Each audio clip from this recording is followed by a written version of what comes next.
diff.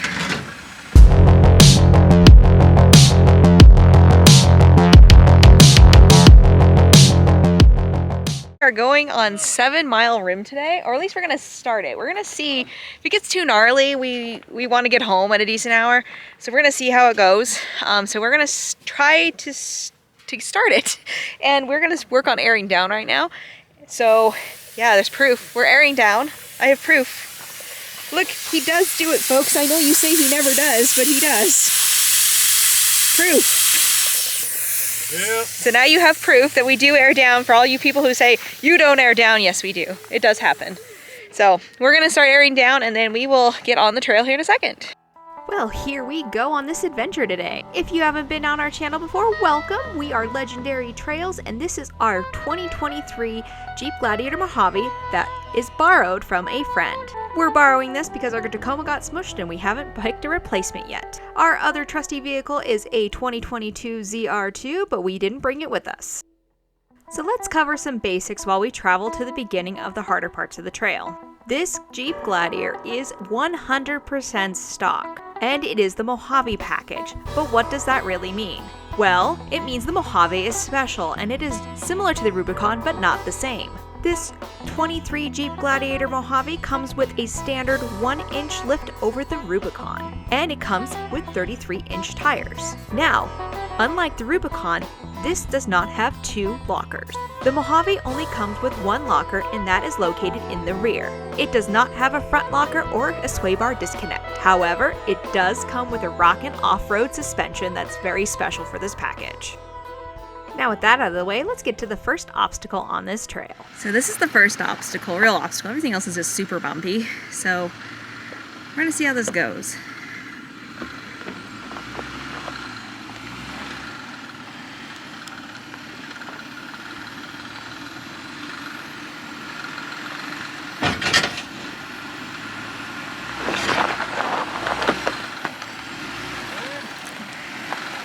You just bellied a little in the back.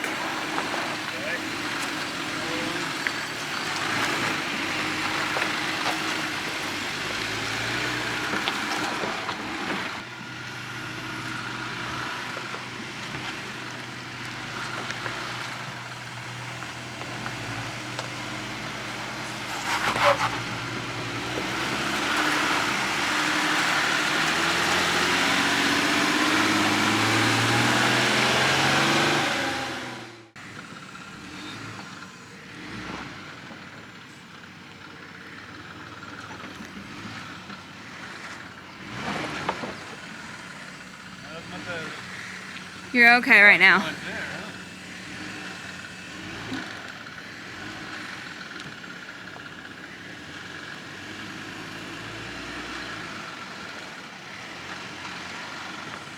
Your belly's, I think, gonna be just fine, it looks like.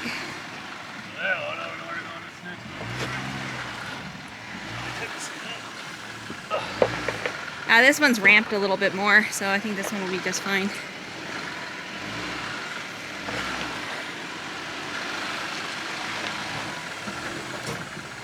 Ooh. Just a little tiny bounce on the skid, nothing major. Yeah. We are too, and this. What you doing?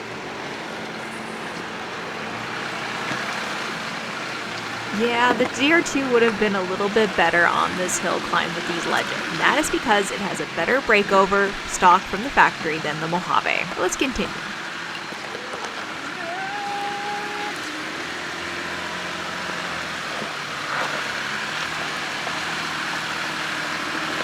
Fuck, 21 miles. See its bottom. Okay.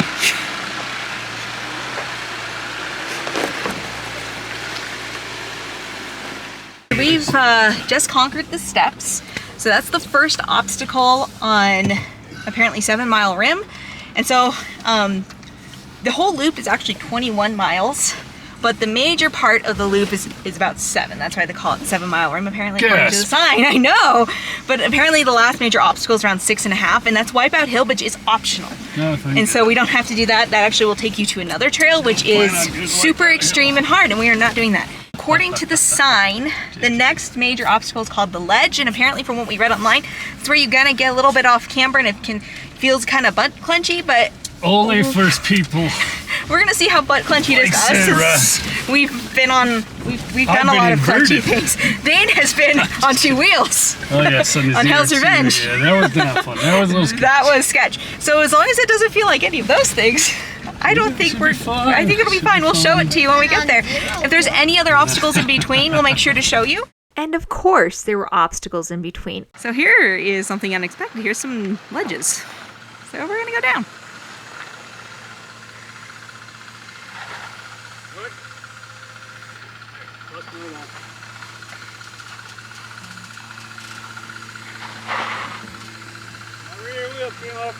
It did. It looked a little tippy, but not as bad as I thought it might. I would go driver, because otherwise you're gonna scrape a little. That's gonna get you off better. There you go.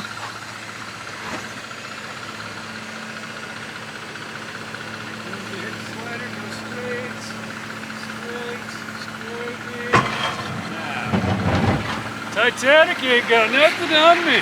It's got a head.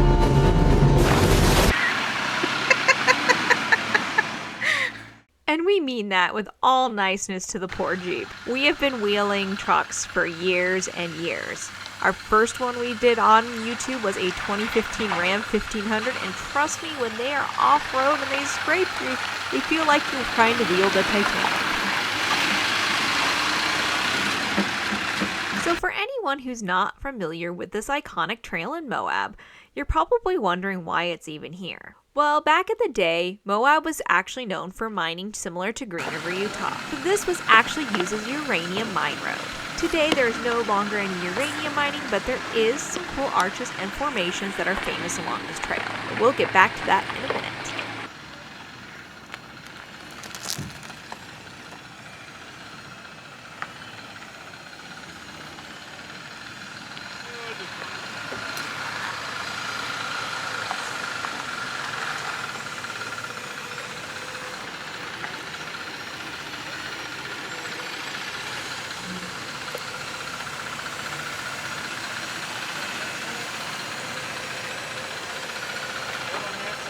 Yeah, you're good. You got plenty of room.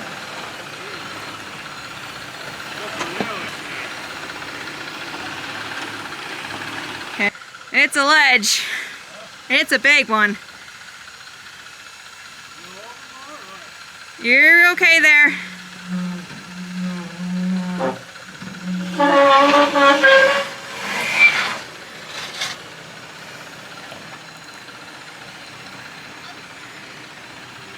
And just go straight for the back. We're gonna hit the hitch slider. It is what it is. Actually, yeah. You didn't hit your hitch slider. What the? I just broke the frame in half though. You did not. It's okay, it broke. After scraping your belly, you'll finally make it to Uranium March. Finally made it to Uranium March, and the way the sign sends you is not officially the Trails Off-Road or Funds Trek way to get here. So I don't know if that area is still open or what the story is with that, but we followed the signs just to make sure we were doing what we're supposed to do. Come on, Everett. But it had some interesting ledges to go down going that way, and so now we're going to follow the signs back to the main trail. We will give you a trail damage report officially after this trail. Hopefully it's not too much. We're hoping just the scrapage that we've occurred. But we'll see. But so far, Uranium March is really, really cool. As you can see it behind me. Can't complain. I'll meet you at the top so you don't lose momentum. Oh, yes. Oh! 21, huh? That's not terrible.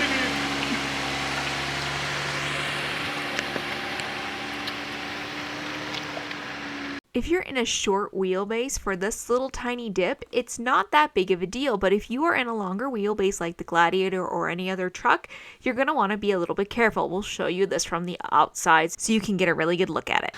So it's hard to see, but there's a massive hole on the passenger side here. So we're going to hug driver.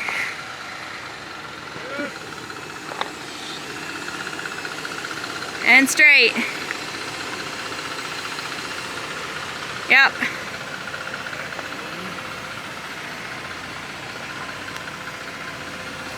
I'm watching the back. I can see it from underneath. You're gonna be fine. Oh, there it goes a little bit. As you were able to see there, without being able to angle the Jeep, we were still scraping on the back side. And that is why we always recommend, if you're going to be on slick rock, to bring your hitch scraper.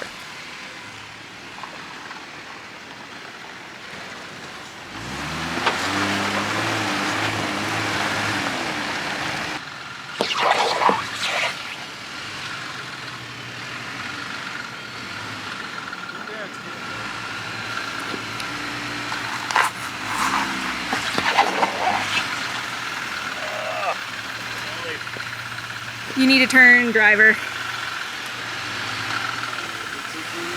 You're on a rock. Go climb in a little bit.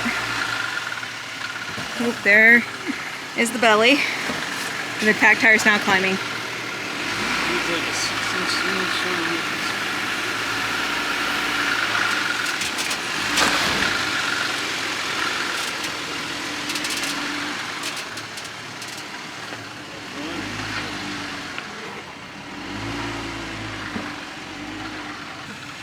Honestly, I didn't expect to enjoy this trail this much, considering that we were taking our friend's Mojave instead of our ZR2. When driving someone else's vehicle, it always adds a little bit more nerve-wracking situations when you're going over obstacles, because you don't want to damage the vehicle like we did previously when we put that rock into the bumper. The cool thing about this trail, though, is it seems really doable for stock, high-clearance four-wheel drive vehicles overall. When you consider that the Mojave's breakover angle isn't great, it really shows that a lot of stock vehicles are capable of getting out onto this trail. Now the main question is, and most of you will always ask, would we take a Subaru or a Subaru Wilderness on this trail? And the answer for that is a hard no. Honestly, the approach angle on the Subaru is going to be the limiting factor for doing this trail. Now, will we take a stock Jeep Cherokee Trailhawk or a Grand Cherokee? Absolutely. With the better factory approach angle provided on both of those vehicles, that's really going to help out on a trail like this. However, there's one section I'm not sure how they'd fare, but you'll see that here in a little bit.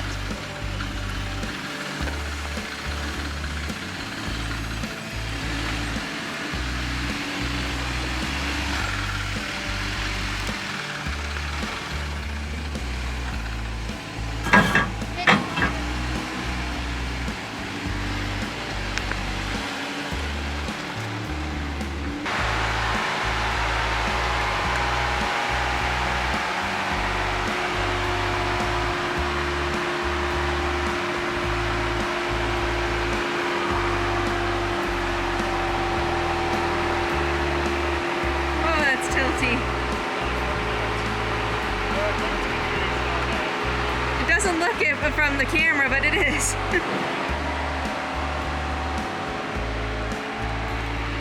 This trail has so many fun obstacles to complete, but besides the obstacles, you get this amazing view that is constantly changing as you approach Monitor and Merrimack.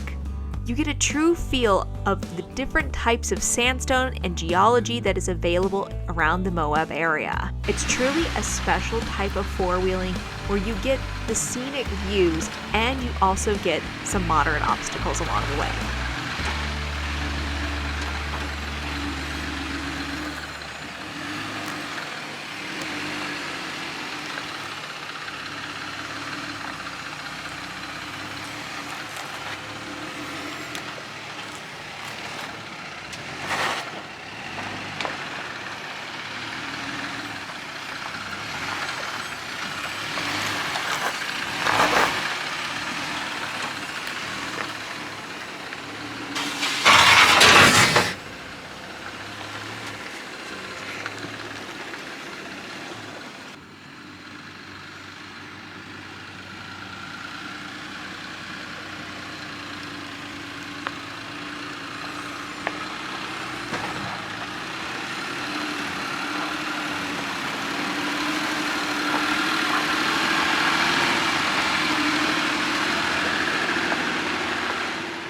Starting to make the turn towards Monitor and Merrimack.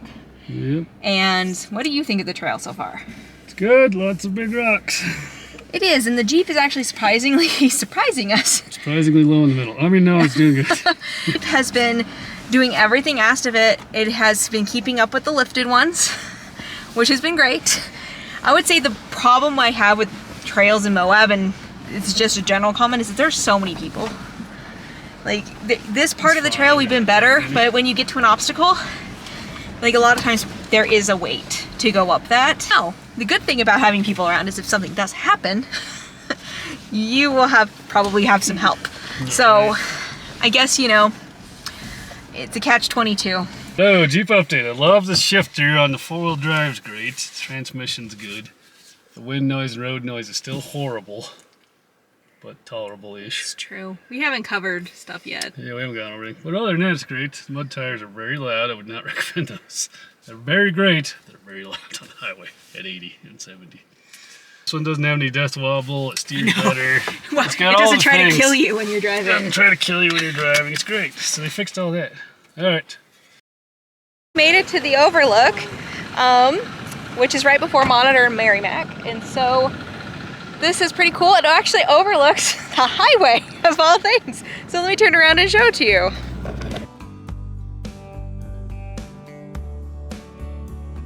After viewing the overlook, you'll have the opportunity to drive on some nice sandy roads, which is where the Mojave really shines with its speed. Before you know it, you'll finally make it to the iconic Monitor and Merrimack.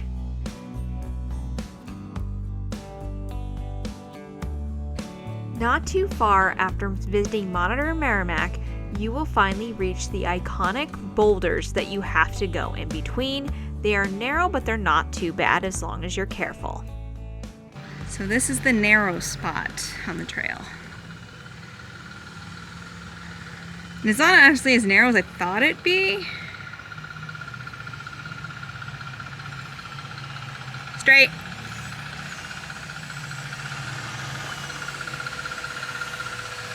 Yeah, you're golden.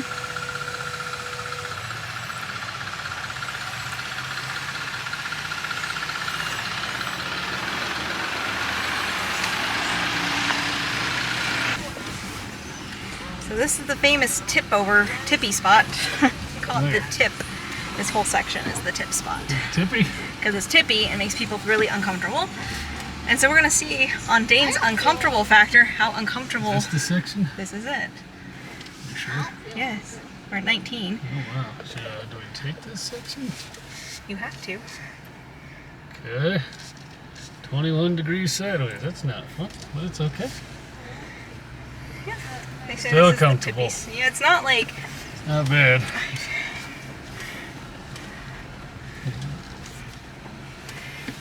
$20 degrees. 20 degrees. We're flirting between There you go, not 18 to bad. 20. Let's show what else is up to be. So then it gets a little tippy up there too. But it didn't feel, it felt ish, but it didn't feel like super uncomfortable. Right.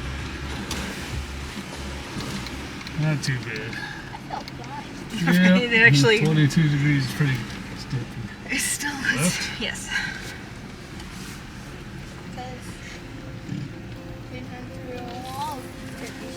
It didn't feel like Hell's Revenge tip for you.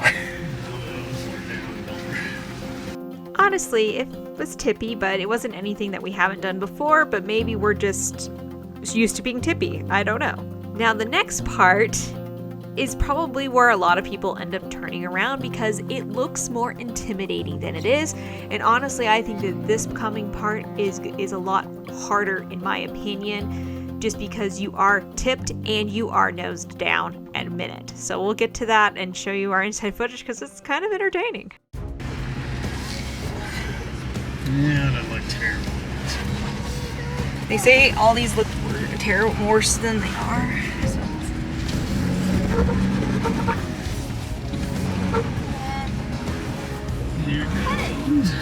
This is creepy. Not great, but not terrible. 20. 19, 18. It's just like the other one, it's just you have to climb up that hill, which makes it Alright. 21. It's steep enough. They're like, oof, it's a little out of my comfort level, but not bad. Too, though, got me used to this type of stuff. So definitely not Tacoma territory. Right. Why can't they just put the trail down there? Because that you gotta get off of. They are going down. We are going towards the downward part of it. See? Whee! 21, 22, 23, 24. There we go. You put your heated seat on. That's not yours. There we go. Apparently my butt needs heated. This is what this bar is for. Yep, exactly. Ah, I'm using the bar. 19, 22, 23. 23. We were at 24 there. 25. 27. 27 is about maxed. 20, oh. Seatbelt holder. About like This is like fins and things. This is yeah, like that with the crop ramp. control thing works great too. Oh. Holy moly.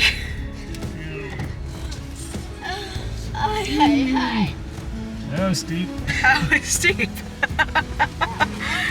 I would give that a definite butt clench 27 degrees. Woo. moment. Excellent. And butt clenchy it was, but we didn't know that the biggest obstacle was yet to come. Right around the corner was the big boy.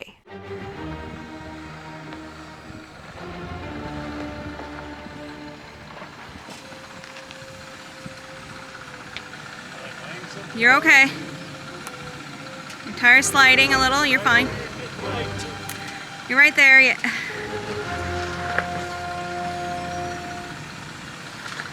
Okay.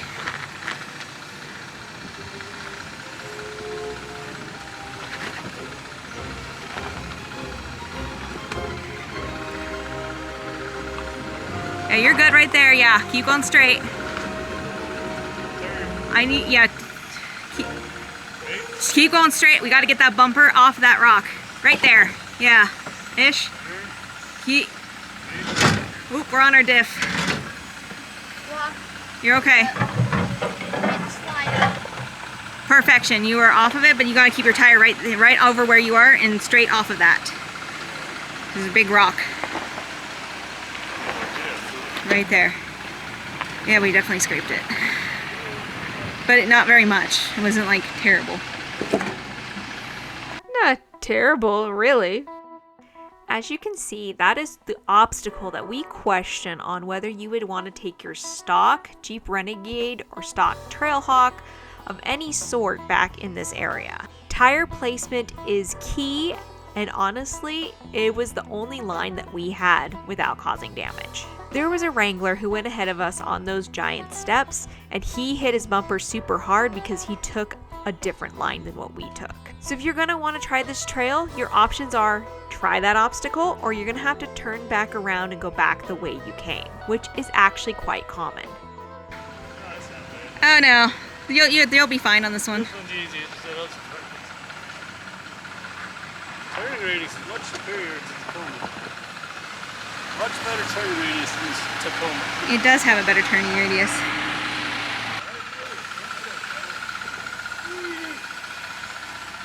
That's flipped and planted.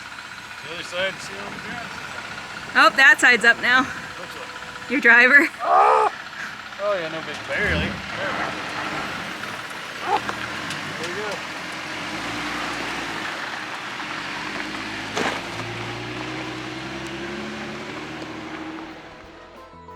But once you make it through all those obstacles, it's pretty much smooth sailing all the way back to the Tisher Tunnel and the highway.